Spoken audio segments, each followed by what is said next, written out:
हाय नमस्तुभ्यं। गुरुजी श्री प्रदीप मिश्रा से मुख से शिव पुराण की कथा कि घर में अगर समस्या आती है और बहुत बना हुआ घर है और एकाएक उस पर कोई दुख आ जाता है या घर किसी कारण बर्बाद होता है तो उसके मुख्य कारण क्या होते हैं। गुरुजी ने शिव पुराण की इस कथा में पूरी व्याख्यान की है और बहुत ही मार्मिक और मनोहर वर्णन किया है। इसे आप सुने और सुनने मात्र से आपके जीवन में सभी कष्ट दूर होंगे, साथ ही जो भी मनोकामना है वह पूरी होगी और आपके जीवन में आनंद ही आनंद होगा। श्री शिवाय नमस्तुभ्यं। लिंग पुराण में 7 गलतियां बताई है कंगाल होने की। ये गलती अगर आपने भी करी है तो जिंदगी में कितना भी पुण्य करोगे उसका फल नहीं है। आज की कथा को लिखकर रखना, शायद तुम्हारी जिंदगी संवर जाए। लिंग पुराण में 7 गलतियां बताई है व्यक्ति को बर्बाद होने की। पहली गलती है, उसमें से अगर आप स्वीकार कर रहे हैं ये गलती तो समझ लो कि गलती आपने करी। गंगा जल तो बुलवाया टैंकर भरकर, 21,000 बेलपत्र भी समर्पित कर रहे हो। आप मंदिर के अंदर बैठ गए, दर्शन करने वाला आता रहा, किसी को अंदर प्रवेश नहीं दिया। आप गंगा जल चढ़ाते रहे, आप बेलपत्र चढ़ाते रहे, आप स्वयं पूजन करते रहे और दूसरा व्यक्ति ना जाने किस भाव से, किस रूप में आकर भगवान की सेवा करना चाहता था। पंडित जी ने आपके चक्कर में उसको जल नहीं चढ़ाने दिया, पंडित जी ने आपके चक्कर में उसको बेलपत्र नहीं चढ़ाने दिया। पहली गलती ये हो गई कि भगवान के भक्त को भगवान से दूर कर दिया गया। अब उठा लो श्रीमद् भागवत कथा। 2 देवताओं ने गलती करी थी। एक ब्रह्मा जी ने गलती करी थी कि गाय बछड़ों का हरण कर लिया था। 1 वर्ष होने में 1 दिन था तब ब्रह्मा जी ने गाय बछड़े वापस दिए थे। दूसरी गलती इंद्र ने करी थी, जल वृष्टि करी तब भगवान कृष्ण को गोवर्धन पर्वत उठाना पड़ा। दोनों देवताओं ने गलती करी पर भगवान कृष्ण ने इंद्र को क्षमा कर दिया पर ब्रह्मा को क्षमा नहीं करा। क्यों नहीं करा? क्योंकि इंद्र को क्षमा इसलिए करा क्योंकि इंद्र ने जब जल वृष्टि करी तो सारे ब्रजवासियों को भगवान के चरणों में लाकर छोड़ दिया। सारे ब्रजवासी गोवर्धन पर्वत के नीचे आकर बैठ गए, भगवान के चरणों में आ गए। और ब्रह्मा ने जो गलती करी वो ऐसी गलती करी कि भगवान से गाय और बछड़ों को दूर कर दिया। जो भगवान से भगत को दूर कर दे उसको शंकर कभी क्षमा नहीं कर सकता। इसलिए बर्बादी का पहला कारण आप भक्त और भगवान में दूरी बना ले। श्री शिवाय दूसरा कारण, भगवान की जब पूजन कर रहे हो, 21,000 बेलपत्र चढ़ा रहे हो, गंगा का जल चढ़ा रहे हो, चंदन चढ़ा रहे हो, अबीर चढ़ा रहे हो, गुलाल चढ़ा रहे हो, तो तुम्हारे भीतर ये अहंकार, जब तुम पूजन करके उठो तो उठते समय तुम्हारे भीतर अभिमान नहीं होना चाहिए कि मैंने जो अनुष्ठान करा उसके बराबर कोई नहीं कर सकता। एक जजमान सप्तशती का पाठ कराते थे नवरात्रे में। नवरात्रे पूरे होते थे और उनकी पत्नी मर जाती थी। सप्तशती के अंदर लिखा है, बहुत ध्यान से सुनिए। दुर्गा सप्तशती का पाठ कराते थे और पत्नी नवरात्रे के बाद 4 महीना 3 महीने के बाद मर जाती थी। बहुत दुखी था सेठ। एक शादी करी, दूसरी करी, तीसरी करी, चौथी करी, चौथी पत्नी भी मर गई। बहुत दुख हुआ। आज वो गुरुजी के पास चले गया, गुरुदेव, गुरुजी, गुरुदेव, गुरुदेव। गुरुजी बोले क्या हो गया? सेठ जी बहुत दिनों के बाद आ रहे हो, क्या बात है गुरुदेव? मेरे को बात समझ में नहीं आती कि मैं नवरात्रे में सप्तशती का पाठ कराता हूँ, देवी जी का यज्ञ करवाता हूँ, माता रानी को चूनर पहनाता हूँ, उनको सुंदर बिछोड़ी, पायल, चुनरी सब पहनाता हूँ, कन्याओं का भोजन करवाता हूँ, भंडारा करवाता हूँ, जवारे बोता हूँ, अखंड ज्योत लगाता हूँ, पर नवरात्रि जैसी पूरी होती है उसके 2 महीने 3 महीने बाद मेरी पत्नी क्यों मर जाती है? 4 पत्नियां मेरी मर चुकी हैं, 5वीं मैंने शादी करी है। गुरुदेव आप कृपा करिएगा, कुछ तो बता दीजिए। कुछ करुणा कर दीजिए। गुरुजी बोले कि तू सब कुछ अच्छा कर रहा है, जोत भी जला रहा है, कन्या भोज भी करा रहा है, चुनरी भी चढ़ा रहा है, भंडारा भी कर रहा है, जोत भी लगा रहा है, जवारे भी बो रहा है, माता रानी की सेवा भी कर रहा है, अखंड रात्रि व्रत कर रहा है, सब कुछ तूने करा, यज्ञ भी करा, फिर तेरी पत्नी क्यों मर सकती है? ऐसा हो ही नहीं सकता। नहीं गुरुदेव, मेरी 5वीं शादी है गुरुदेव, अब की बार आप कृपा करिए। गुरुजी ने कहा तेरे पंडित जी को अनुष्ठान पर बुला, मैं एक कमरे में बैठकर सुनूंगा सप्तशती का पाठ, तब मैं ध्यान करूंगा। गुरुजी अंदर के कमरे में जाकर बैठ गए, ब्राह्मण पाठ करना प्रारंभ करा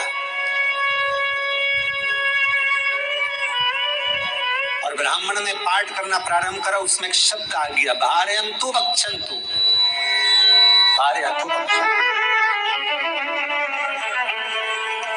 उसमें बोलना था भय पीड़ा को, हे जगत जननी तू भक्षण कर जा, और ब्राह्मण बोलता था भार्या तू भक्षण, मेरी पत्नी को, मेरी भार्या को तू भक्षण कर दे। पंडित जी जैसे ही बोले, गुरुजी बाहर निकल कर आ गए। पंडित जी को रोका, रुकिए गुरुदेव, आप हर साल अनुष्ठान कर रहे हो जजमान के यहाँ और बोल देते हो भार्या तू भक्षण तू, हे देवी तू मेरी पत्नी को खा जा, तो माँ हर बार उस पत्नी को निगल जा। निवेदन, शब्द सुधार लीजिए, शब्द। चौथा कारण है कि आप जो पाठ कर रहे हो, आप जो पूजन कर रहे हो, आप जो अनुष्ठान कर रहे हो, उसमें कुछ ना कुछ गलती जरूर हो रही है। ये चौथा कारण है।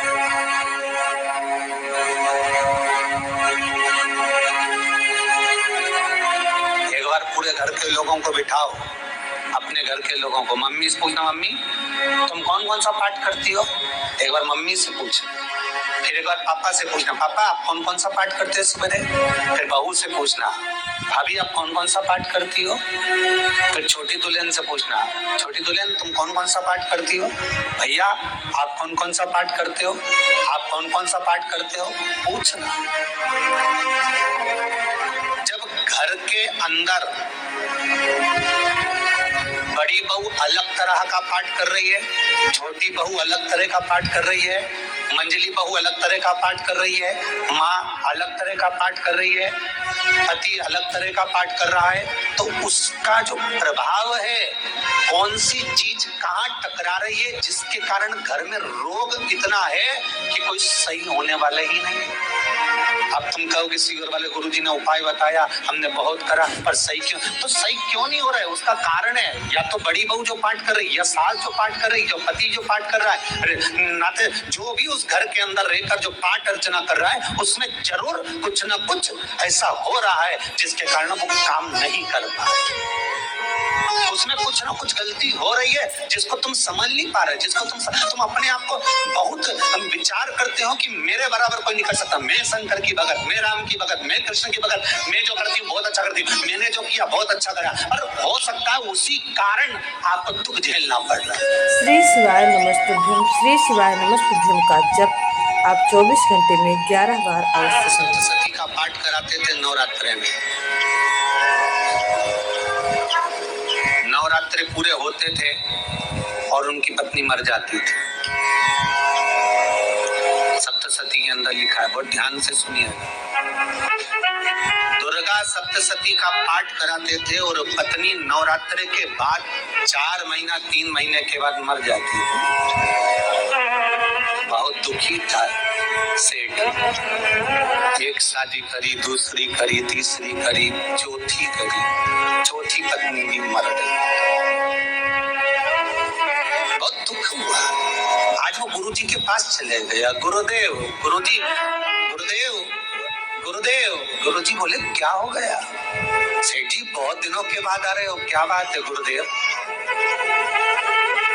मेरे को बात समझ में नहीं आती कि मैं नवरात्रे में सप्तशती का पाठ कराता हूँ, देवी जी का यज्ञ करवाता हूँ, माता रानी को चूनर पहनाता हूँ, उनको सुंदर बिछुड़ी, पायल, चुनरी सब पहनाता हूँ, कन्याओं का भोजन करवाता हूँ, भंडारा करवाता हूँ, जवारे बोता हूँ, अखंड जोत लगाता हूँ, पर नवरात्रि जैसी पूरी होती है उसके 2 महीने 3 महीने बाद मेरी पत्नी क्यों मर जाती है? 4 पत्नियां मेरी मर चुकी हैं, 5वीं मैंने शादी करी है गुरुदेव, आप कृपा करिएगा, कुछ तो बता दीजिए, कुछ करुणा कर दीजिए।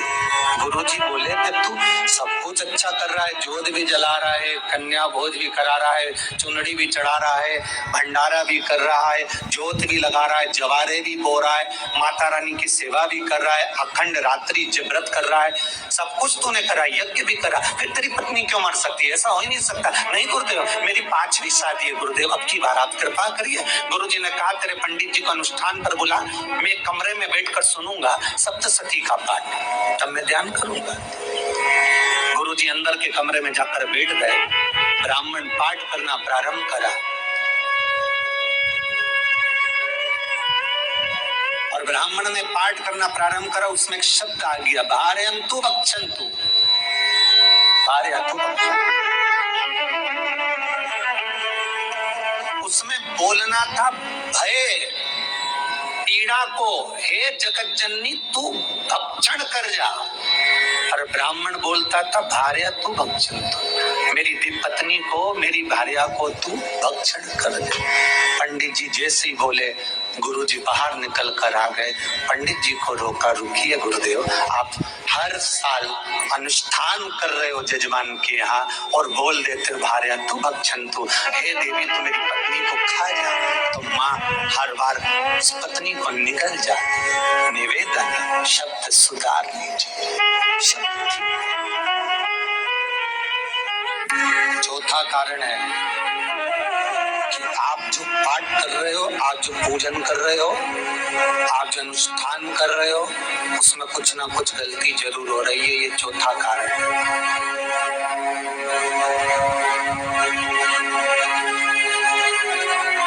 एक बार पूरे घर के लोगों को बिठाओ, अपने घर के लोगों को, मम्मी से पूछना, मम्मी तुम कौन कौन सा पाठ करती हो? एक बार मम्मी से पूछ, फिर एक बार पापा से पूछना, पापा आप कौन कौन सा पाठ करते हैं सुबह? फिर बहू से पूछना, भाभी आप कौन कौन सा पाठ करती हो? फिर छोटी दुल्हन से पूछना, छोटी दुल्हन तुम कौन कौन सा पाठ करती हो? भैया आप कौन कौन सा पाठ करते हो? आप कौन कौन सा पाठ करते हो? पूछना। जब घर के अंदर बड़ी बहू अलग तरह का पाठ कर रही है, छोटी बहू अलग तरह का पाठ कर रही है, मंजली बहू अलग तरह का पाठ कर रही है, माँ अलग तरह का पाठ कर रही है, पति अलग तरह का पाठ कर रहा है, तो उसका जो प्रभाव है, कौन सी चीज कहाँ टकरा रही है, जिसके कारण घर में रोग इतना है कि कोई सही होने वाला ही नहीं।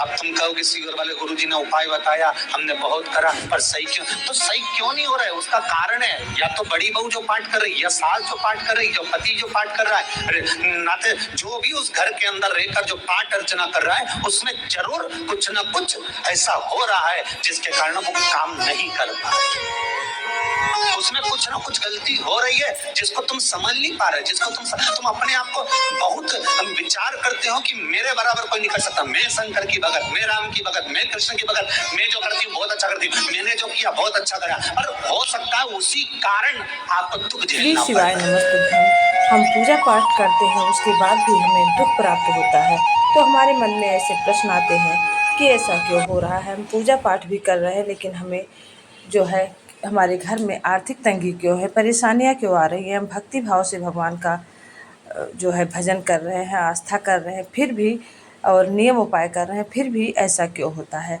तो पूज्य गुरुजी ने शिव पुराण की कथा ने बताया कि हमारे पूजा पाठ में, हमारे मंत्र में, हमारे श्लोक में जो गलतियाँ होती हैं, उसका दुख हमें भोगना पड़ता है। अगर आपने कथा सुनी होगी तो आपको ये पता चला होगा कि एक मंत्र उच्चारण के द्वारा मनुष्य को कितने हानि होती है और कितने कठिनाइयों का सामना करना पड़ सकता है।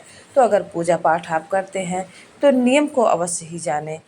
अगर आप मंत्र नहीं पढ़ सकते तो नहीं पढ़ें, लेकिन गलत नहीं होना चाहिए, क्योंकि उसका दुष्परिणाम आपको भोगना पड़ सकता है।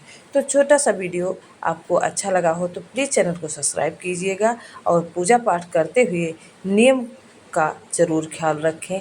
आपको जब आप नियम से पूजा पाठ करेंगे तो उसका फल आपको प्राप्त होगा। जीवन में सुख समृद्धि आएगी, सभी मनोकामनाएं पूरी होंगी और सभी कार्यों में सफलता प्राप्त होगी।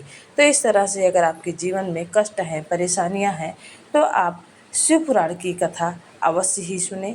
और शिव पुराण की कथा में आपके जीवन में जो भी कष्ट हैं, परेशानियां हैं, सभी के निवारण हेतु उपाय बताए जाते हैं। हमारे इस चैनल में आपका समय ना लेते हुए शिव पुराण में वर्णित श्री गुरु जी प्रदीप मिश्रा द्वारा बताए गए उपाय बताए जाते हैं, जो आपके लिए 100% लाभदायक होते हैं। आप अपने कष्ट और परेशानियों को दूर करने के लिए कितनी जगह भटकते हैं, कितना उपाय करते हैं, कितने लोगों के पास जाते हैं, लेकिन अगर आप प्रभु शरण में रहकर अपने कष्टों को, दुखों को दूर कर सकते हैं और साथ ही आपका जो भी पल प्रभु शरण में व्यतीत होता है उसका पुण्य फल आपको प्राप्त होता है और आपका जीवन सार्थक बन जाता है।